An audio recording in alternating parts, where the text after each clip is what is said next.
কি কি কর্মসূচি রয়েছে ক্যাম্পাসে সেখানকার একটু বিস্তারিত আমাদেরকে জানাবেন।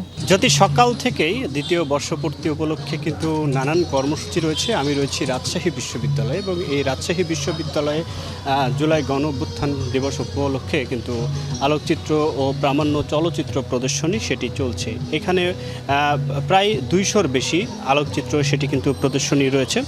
এ বাদেও রাজশাহীর বিভিন্ন জায়গায় কিন্তু যথাযোগ্য মর্যাদায় এই জুলাই গণ অভ্যুত্থানের দ্বিতীয় বর্ষপূর্তি সেটি পালন করা হচ্ছে এবং সরকারি বেসরকারি শিক্ষা প্রতিষ্ঠান রাজনৈতিক সংগঠনগুলো নানা আয়োজনে কিন্তু এই দিবসটি স্মরণ করছে।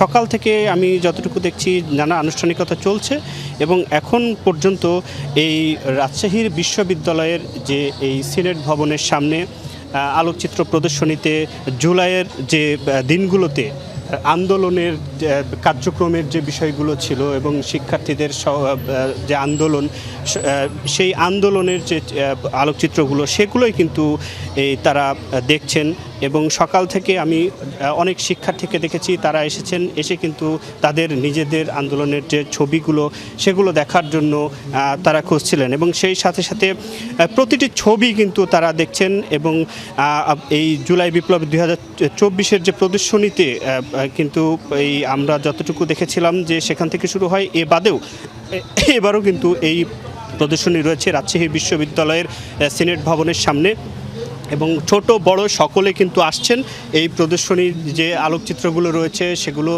দেখছেন এবং রাজশাহী কিন্তু নানা আয়োজনে কিন্তু জুলাইয়ের যে কার্যক্রম সেটি চলছে।